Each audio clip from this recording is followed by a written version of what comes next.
and he's a very well-known philosopher in akhlaq in professional ethics. And it is not easy to grasp him always.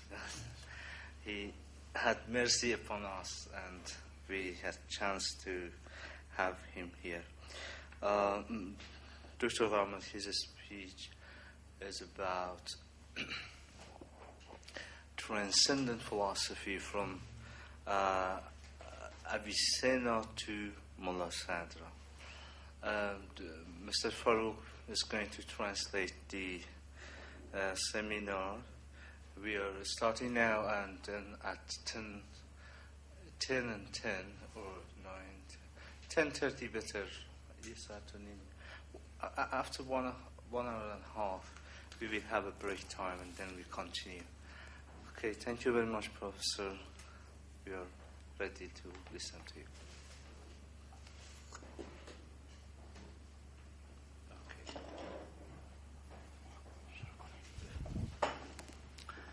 بسم الله الرحمن الرحیم. خداوند مهربان رو شکر میکنم که در خدمت پژوهشگران و دانش دوستان عزیز حضور پیدا کردم. کوتاه ترجمه کنیم یا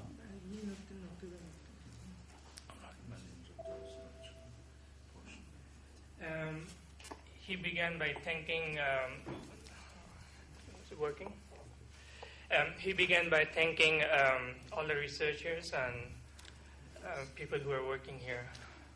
همچنین پوزش میتونم از این که دوستانی که فارسی بلد نیستن باید از طریق ترجمه بشنون. از آقای فاروق هم تشکر میکنم که واسطه بین من و شما در واقع شدن.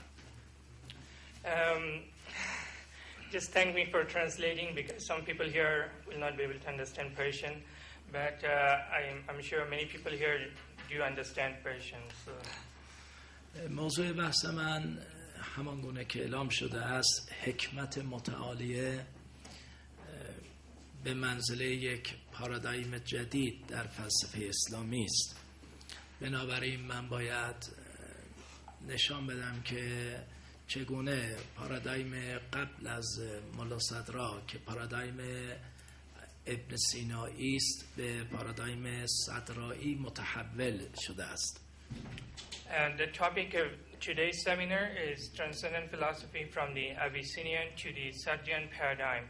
And Professor is saying that Sadra has brought about a new paradigm in Islamic philosophy or Islamic intellectual history. And the previous paradigm was the Abyssinian paradigm. And so since he's claiming that this is a new paradigm in Sadra's philosophy, so he's going to explain all the change in developments that took place from this, from the Abyssinia to Mullah Sadra. مفهوم پارادایم رو همان گونه که میدونید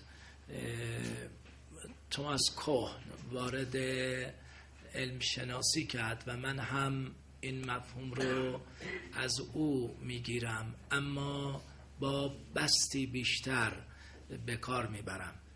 مفهوم پارادایم در این بست مجموعه ارزش‌ها، هنجارها، روش‌ها، چارچوب نظری و مبانی است که در محافل علمی در یک دوره خاص مقبول می‌افته. He has borrowed this term paradigm or changing paradigm from a well-known Western philosopher you might have heard, Thomas Kuhn, who died recently, Harvard philosopher of science. And here he is defining paradigm as values, principles, methods, and all that accompany the philosophy in question.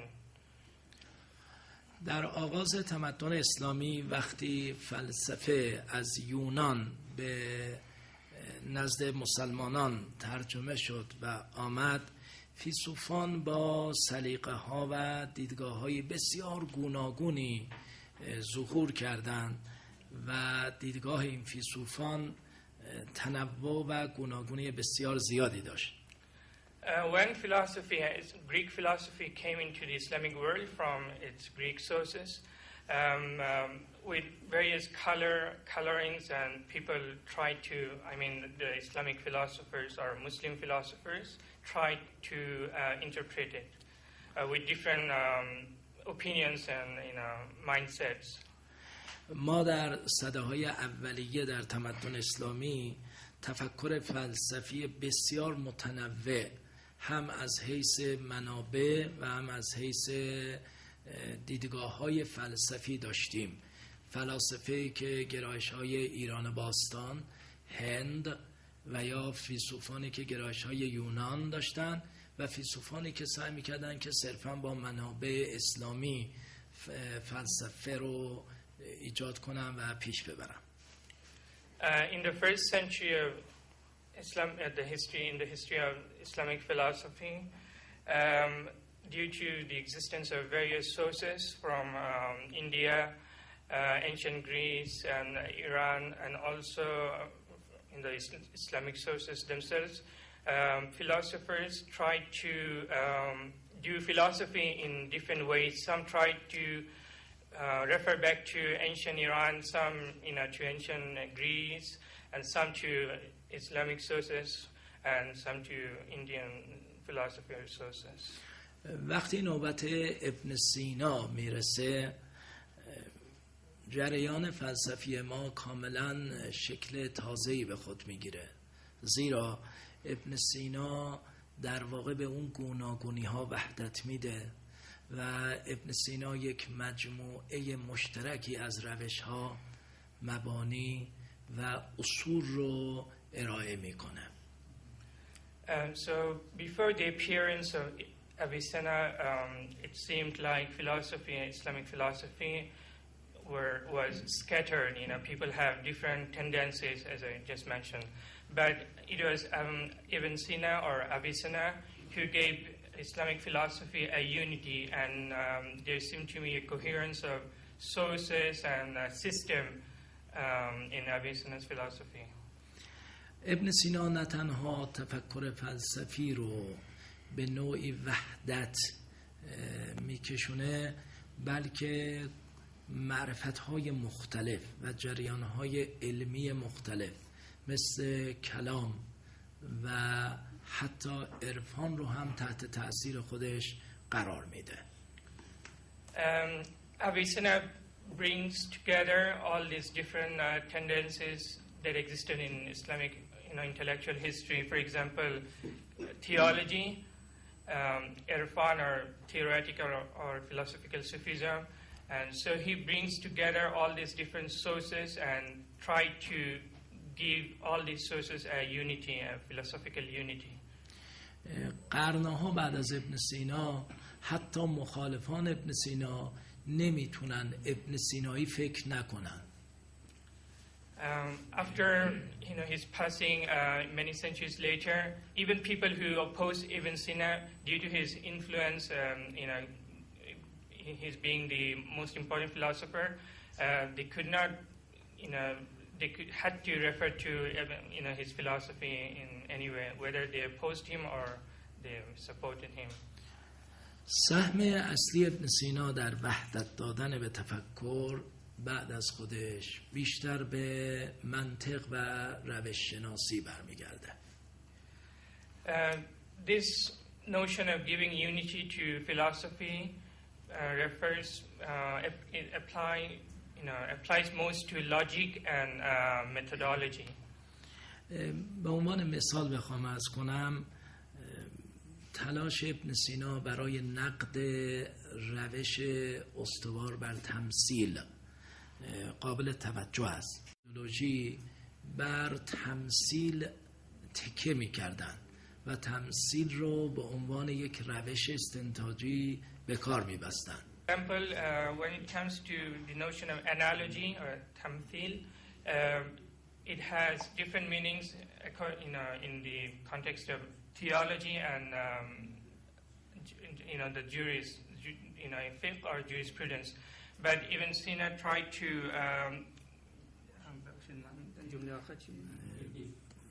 در واقع نقد He criticized this notion of analogy and justified its true meaning in philosophy.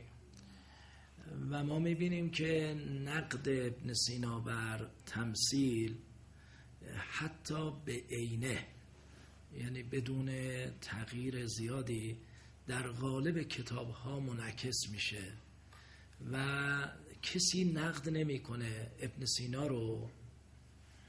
فقط یک مورد استثناء دارم که بهش اشاره میکنم. His criticism of the notion of analogy was virtually accepted by everyone except in one instant that he's going to say where they had disagreement perhaps. تنها کسی که بحث ابن سینا رو نقد میکنه ابن تیمیه هست در الرد علی المنطقیین و در کتاب مجموعه فتاوی، اما نقدهای بسیار حجیم و زیاد ابن تیمیه رو کسی مرتبط جدی هم قرار نمیده. The only instance where one theologian refuted even Abyssinian notion criticism of analogy is Ibn Taymiyyah, who lived in 13th century, and he wrote a book called Al-Radd ala al-Mantiq, and Refutation of Logic, which is translated into English as well, and another book called Majmu'e Fatawi, or the collection of opinions, fatwa. There he criticized the notion of analogy, but then afterwards, hardly anyone paid attention to what Ibn Taymiyyah criticized. همچنین تلاش ابن سینا برای تقویت استقرا و گزارهای تجربی نفوذ زیادی در پسینیان پیدا میکنه. Similarly, istiqra or induction in logic and the propositions that are connected to experience were widely accepted by the later philosophers. من میتونم که ادعا کنم بعد از ابن سینا قرنها دانشمندان ما در علوم مختلف از فقه و کلام و عرفان گرفته و علوم مختلف همه به لحاظ معرفت شناسی و روش شناسی نوعی در مبانی ابن سینا مشترک بودن و در اون چه که ابن سینا ایجاد کرده بود با هم گفتگو علمی میکردن. He can claim that after Avicenna in different Islamic sciences like fiqh or jurisprudence, theology or kalam, or even irfan, and all these different sciences, people have used and debated over the epistemology and the methodology of Avicenna that he delineated in his philosophy, and basically they were revolving, all the discussions were revolving around the Abyssinian epistemology and the methodology that was described by him. حتی منتقدان ابن سینا با تکیه بر اصول معرفت شناختی ابن سینایی او رو نقد می‌کردند. Even those who refuted him did so by basing themselves on the Abyssinian epistemology. من مثالهای زیادی رو اینجا طرح نمی‌کنم و اگر بحث ما به گفتگو و سوال جواب کشید اونجا مثالهای زیادی خواهم داد، اما می‌خواهم جمع‌بندی کنم که گویی ابن سینا یک پارادایمی رو ایجاد کرد که به صورت یک سنت حاکم در آمد و این سنت حاکم تا زمان ملا صدرا همچنان سایه افکنده بر علم و دانش دوره اسلامی. Here he doesn't want to give too many examples, but perhaps during the question and answer session, if you ask questions, then he can prove or demonstrate how the Abyssinian paradigm actually dominated the entire Islamic intellectual tradition. So the point is, he created a paradigm, that is, Avicenna created a paradigm that lasted until the time of Mullah Sadra. And فقط یک نکته تاریخی رو اضافه میکنم تا سخن رو درباره ملا صدرا ادامه بدم. اون نکته تاریخی اینه: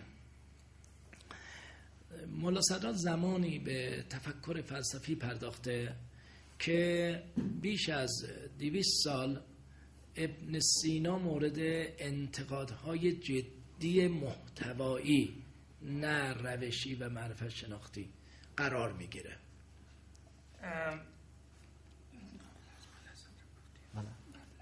قبل از 200 سال قبل از He just want to mention a historical fact, which is that just before Mullah Sadra, that is around 200 years before Mullah Sadra, there were heavy criticism on Abyssinian epistemology and various dimensions of thought.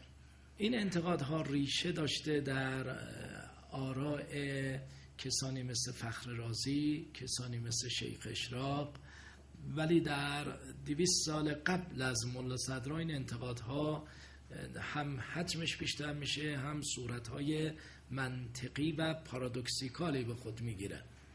These criticisms have their roots in Fakhruddin al-Razi, as you know, the famous theologian, and Suhrawardi, the philosopher of illumination.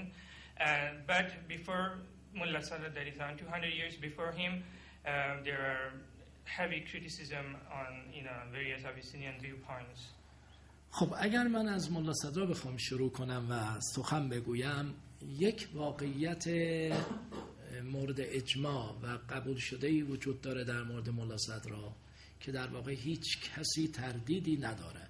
اون واقعیت این است: ملا صدرا منابع بسیار فراوان و شگفت‌انگیز در کتابش به کار میبره.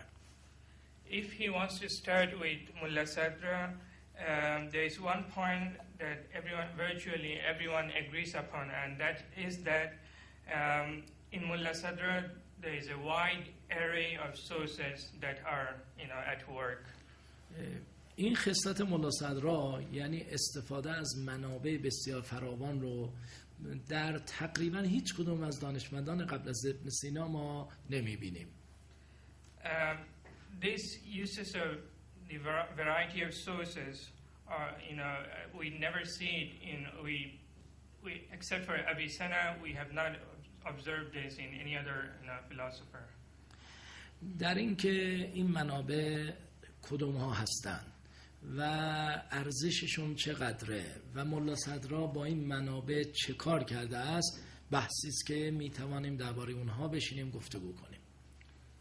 So about this variety of sources that Mullah Sadra has utilized in his philosophy, we can have a discussion. شما به عنوان مثال کتاب اسفار، کتابی که معروف است به اسفار، اسم دقیقش هست الحکمت المتعالیه فی الاسفار الاربعه العقلیه، این کتاب رو که شما در نظر میگیرید، کمتر صفحه در این کتاب به نحوی برگرفته نشده از منابع قبلی. If we consider the magnum opus of Mullah Sadra, that is al-Hikmat al-Muta'aliyah fil Asfar al-Arba'a, this book, the main book, you will see that there almost all these previous sources have been utilized in this book. میتونم اسفار رو با یک کتاب تاریخی دیگر مقایسه کنم. کتابی هست به نام بیان الحق. We can compare, perhaps we can compare Asfar with another previous book, which is بیان الحق. بیان الحق به زمان صدق از ابوالعباس لوگری. لوگری شاگرد بهمنیار بوده، بهمنیار هم شاگرد ابن سیناست. This book was written by someone named Abul Abbas Luikari, who was a student of disciple of Bahmaniyar. Bahmaniyar, who was a disciple of Avicenna, and this book is called Bayan al-Haq. به زمان صدق.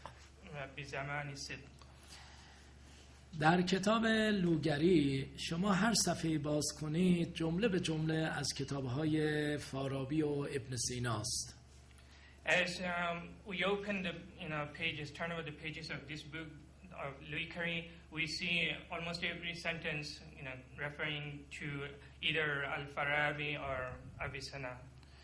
لوگری در واقع تو مقدمه گفته است که من میخواستم یک جنگی درست کنم، یک کتابخانه‌ای درست کنم که میراث فارابی ابن سینا رو در قالب یک کتاب در بیارم و ماندگارش کنم.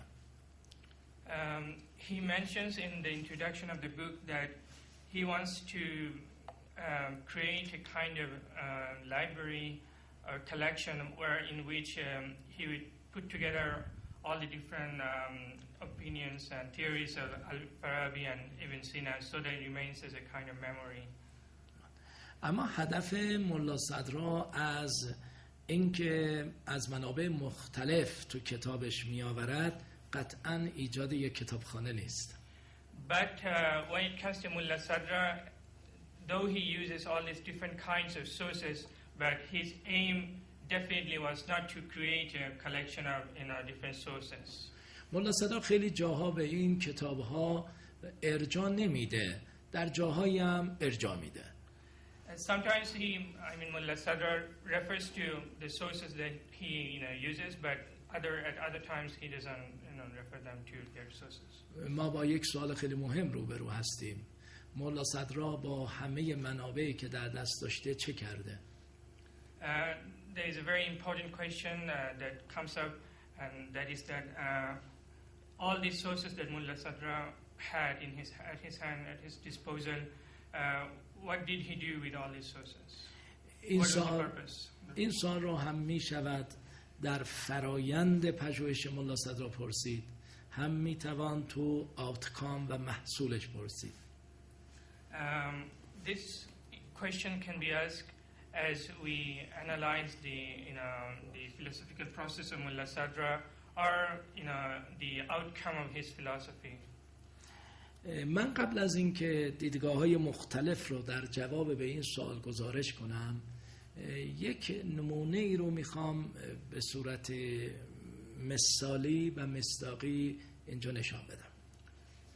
Before he analyzes all these different viewpoints that exist with regard to this question that he just mentioned, he wants to give an example of. فرض کنید که شما دارید کتاب اسفار رو میخونید در بحث قوه و فعل. اینا رو کوتاه بریم جلو. So let's think we are reading Asfar, the magnum opus of Mullah Sadra, and we are in the section of Quwwa and Fi'l, the potentiality and actuality.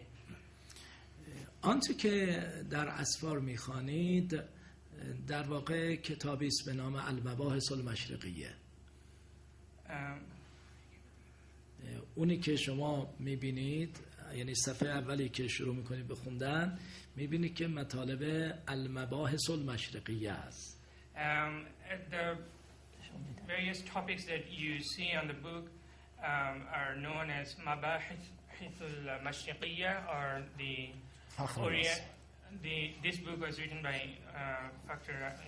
Fakhruddin Razi.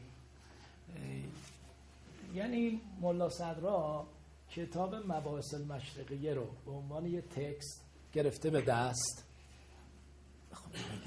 Mullah Sadra has taken this book as an example of sources.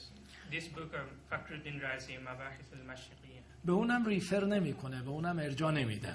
And he doesn't refer to this book very often. این کتاب را دوباره می نویسد. گاهی تغییری در عبارت می دهد. یه نوع ویراستاری می کند. Sometimes it seems like he rewrites this book, and sometimes he edits, sometimes he makes a change in the text. یه جاهایی فخر رازی رو نقد می کنه. And sometimes he criticizes Razi.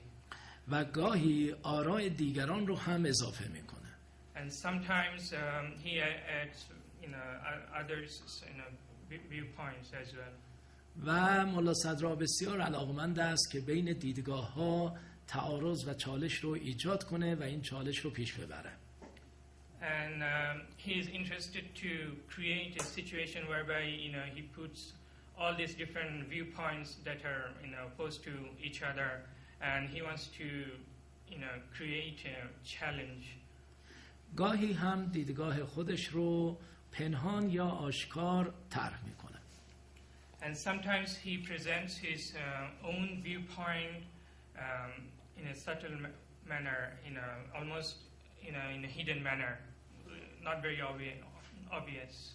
به این ترتیب در کتاب اسفار کتابای زیادی حضور پیدا میکنن. مقاصد غزالی و کتابای تفتازانی، کتابای محی الدین و ابن سینا و شیخ اشراق غالباً در کتاب اسفار خودشون رو نشان میدن. Just how we analyze this point that Mullah Sadra uses particular book, for example, this book by Razi, Mabahith al-Mashriqiyya. Similarly, he uses a couple of other books like the Maqasid al-Falasifa of al-Ghazali, and then, for example, books by famous theologian Taftazani, and then also the works of Avicenna and Suhrawardi. So he brings together all these various sources in his book. مثلا در بحث علیت وقتی اسفار رو باز میکنید 20 صفحه اول عین عبارت‌های تفتازانی است. For example, when he opens up the topic of causality, when you open page 20, you see what he presents. It's exactly what Taftazani has said before. First 20 pages. First 20 صفحه اول. The first 20 pages of the discussion of causality are taken from from the works of Taftazani. مولا صدرا به تفتازانی ارجاع نمیده، اشاره نمیکنه و عبارتها رو یه تغییر کوتاهی میده. مثلا جایی که تفتازانی نوشته اندنا، مولا صدرا میکنه اند المتکلمین، و جایی که تفتازانی نوشته اند الفلاسفه، مولا صدرا میکنه اندنا. So just to give an example how he makes changes in the text that he uses from others. For example, in Taftazani you have word like indana, or in our opinion, and Mullah Sadra changes this into ind al-mutakallimin, or from the viewpoint of theologians. And whereas Taftazani uses the phrase ind al-falasifa, or according to philosophers, Mullah Sadra changes this into indana, or according to us. مثال دیگر هم عرض کنم. در جایی فخر رازی تو مباحث المشرقیه گفته است که این نکته رو اولین بار من گفتم. این جمله رو مولا صدرا بدون ارجاع به فخر رازی از کتاب مباحث تو اسفار آورده. So another example, for example, when he uses text from Mabahith al-Mashriqiyya of Razi, whereas Razi says that this particular topic, any topic that he mentions this for the first time, Mullah Sadra uses this very text but without referring to Razi. خب حالا من فکر کنم که تو ذهن شما این سوال ایجاد کردم که مولا صدرا با این منابع چه کرده. So he thinks that now there must be a question in your mind, like what did Mullah Sadra do? What does he do? What did he do with all these sources, Mullah Sadra?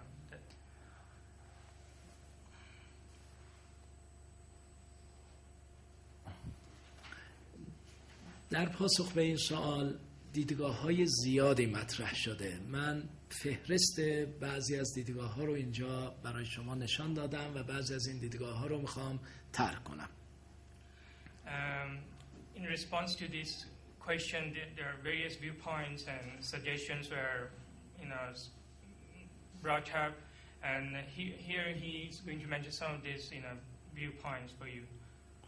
دیدگاه اول دیدگاه بدبینانه است که مخالفان ملا صدرا این رو طرح میکنن و اون دیدگاه این است که ملا صدرا منابع پیشینیان رو گرفته و التقاط کرده است. So the first viewpoint is somewhat negative. I hope you are clear what's going on here. First, there was a question. Mullah Sadra uses all these, different, wide array of sources from various texts of, different philosophers. And the question is, what did he do with all these different sources? So there are various, suggestions that were made. And the first suggestion or first viewpoint is that of eclecticism, which I translated from Elteqat Garai in Persian, which means that he, just collects different pieces of text from this and that places and, puts it together in one word. اینا معتقدن که ملا صدرا هم آرا و اندیشه های دیگران رو التقاط کرده، هم روش و راه و شیوه اونها رو. در واقع اسفار هم التقاطی است از روش‌های ضد و نقیض، روش‌های ناسازگار، هم التقاطی است از آرا و اندیشه‌های ناسازگار با هم دیگر. So these people believe that Mullah Sadra has imitated not only methodology but also ways and various, theories that others before him, have used. من در کتابی به نام روش شناسی فلسفه ملا صدرا این سخنانی که اینجا عرض می کنم همه رو منابعش رو آوردم، ریفر کردم. اینجا اگر ریفر نمی کنم دوستان رو به اون کتاب ارجاع میدم. این کتاب به عربی هم ترجمه شده است. He has written a book on this topic. I think the book is called Ravish, the Mullah Sadra's methodology.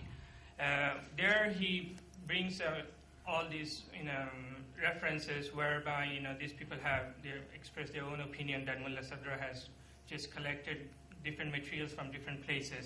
So here he's not going to refer to all these sources, but we should keep in mind that if anyone wants to examine or investigate, then he can refer to his book. And this book is also translated into Arabic. خب کسانی که میگن ملا صدرا التقاط کرده است بیشتر 2 تا دلیل دارن، یعنی بیش از 2 دلیل ندارن. یک دلیل این است که در واقع ملا صدرا میبینیم که از منابع مختلف گرفته یا ارجاع داده یا نداده، یعنی کتاب اسفار ایشون پر است از حرفای دیگران. این یک دلیل. Those people who claim that Mullah Sadra's philosophy is about eclecticism, they have 2 reasons to prove this, point. First one is, since Mullah Sadra has used all these various sources in his book, and so he basically copied others, theories. به نظر میرسه این دلیلی که اونا میآورند در واقع دلیل کافی نیست، برای اینکه سوال ما این بود ملا صدرا با منابع مختلف چه کرده؟ اینها میگن التقاط کرده. بعد میپرسیم چرا التقاط کرده؟ دلیل چیست؟ میگن چون منابع زیاد داره. آشکارا این دلیل ربطی به مدعای ما نداره. در واقع سوال ما را جواب نمیده. So the question that we posed was what did Mullah Sadra do with all these sources? And those who believe in the first theory, they said that he used hundreds of different sources, but it seems that reason is not enough, because we then ask why did he use all these sources, and they just keep saying that because he brings together all these different sources, so it's kind of circular. دلیل دومی که میآورن این است که در اسفار سخنان تناقض‌آمیز فراوان میشه یافت، یعنی یه مطلبی رو در یه جایی از اسفار گفته، در جای دیگر خلاف اون رو گفته و این نشان میده که ملا صدرا ناآگاهانه اندیشه ها رو با هم التقاط کرده. And the second reason they mention is the existence of contradictions in his book. For example, they said that in one place in Asfar, Mullah Sadr says, for example, A, but in another place he contradicts himself by saying B. So they try to say that since he just brings together, collects different information from different sources, he didn't notice actually all this. I mean, Mullah Sadr did not notice all these contradictions according to these people. ظاهراً این دلیل خوبی است و اگر ما در هر کتابی تناقض پیدا بکنیم قاعدتاً بدگمان میشیم و میگیم نویسنده این کتاب هوشیاری منطقی نداره و اندیشه‌های دیگران رو گرفته و با هم درآمیخته است. It seems it's a very strong reason to support their claim because whenever we find contradictions in anyone's philosophy or anyone's thought, we tend to think that this person has just collected information or theories from various places without having a proper logical methodology and his own understanding. من میخوام از شما بپرسم اگر کسی به شما بگه که مولا صدر آرای متناقضی داره و این دلیل است بر التقاطی بودن اندیشه او، شما چه واکنشی خواهید داشت؟ He wants to ask you a question. If someone claims that the work of Mullah Sadr contains contradictions, and he wants to know what would be your reaction to that. And these contradictions are related to his philosophy. یعنی فرض کنید که شما تو تحقیقاتتون دارید اسفار رو میخونید و کسی به شما نشان بده که این مطلب اسفار با اون مطلبش ناسازگاره و از این مثالا زیاد میتونیم داشته باشیم. به عنوان مثال رابطه بین علت و معلول در یه جایی از اسفار اضافه مقولیه، یعنی اضافه هست به معنای مقولی و مفهومی کلمه، یعنی دوگانگی بین علت و معلول هست. اما در جای دیگر اسفار اصلا معلول چیز دیگری غیر از علت نیست، دوگانگی نیست. So suppose we are studying Asfar now, and we come across contradiction in the discussion of causality. So in one place, Mullah Sadr believes in the dualism of cause and effect, that is, they are two different. And but in another place, he says that ma'lul or effect is not other than cause or illat. So which is kind of contradictory because at one place he's saying they're kind of different. Izafiyya mafhumi, which means kind of conceptual relation. But at another place he's saying that ma'lul is not other than illat or cause. خب اگر شما باشید چه کار میکنید؟ آیا میپذیرید که مولا صدر التقاط اندیشه داره؟ بحث کنید. If you're that very researcher, what would you do? Would you accept the fact that Mullah Sadr's work contains contradictions and that his work can be categorized as kind of eclecticism? My question would be that our existence is like the philosophy of Mullah Sadr. We are perpetually, constantly in this situation between the duality of Elat va Ma'lul and oneness of this state. So I mean that in every state of ourselves we have another possibility of explaining the existence. In my opinion, the writing of Mullah Sadr is the explaining of his state at that moment. We know every real philosopher has no constant idea of his philosophy. We have different stages of philosophizing. For example, we say about Heidegger. We have early Heidegger and late Heidegger. So, does it mean that Heidegger is contradicting himself? No, it's the same philosopher. So I think that when we see this variety of explaining, there is no contradiction, but it's the same reality which is explaining itself in a different conditions. لِكُلِّ مَقَامٍ مَقَالٍ. This state is this state, but that state is that state. There is no contradiction. Thanks. من برای اینکه دوستان رو به بحث بگیرم میخوام خیلی مثال شارپی بزنم برایشون. ملا صدرا معتقد است که وجود نه ماهیت است نه جزء ماهیت. در همون بحث میگوید حقیقت نوعیه وجود. این تعبیر تناقض آمیزه، چون اگر وجود ماهیت نیست پس چرا به وجود میگید حقیقت نوعیه وجود؟ مگر حقیقت نوعیه ماهیت نیست؟ So he just wants to let me translate and then you say. In response to our friend's question, he wants to give a very sharp example. So in one place, Mullah Sadra says that wujud or existence, it's neither essence, neither quiddity or mahiyat, nor juz-e mahiyat, or nor part of quiddity.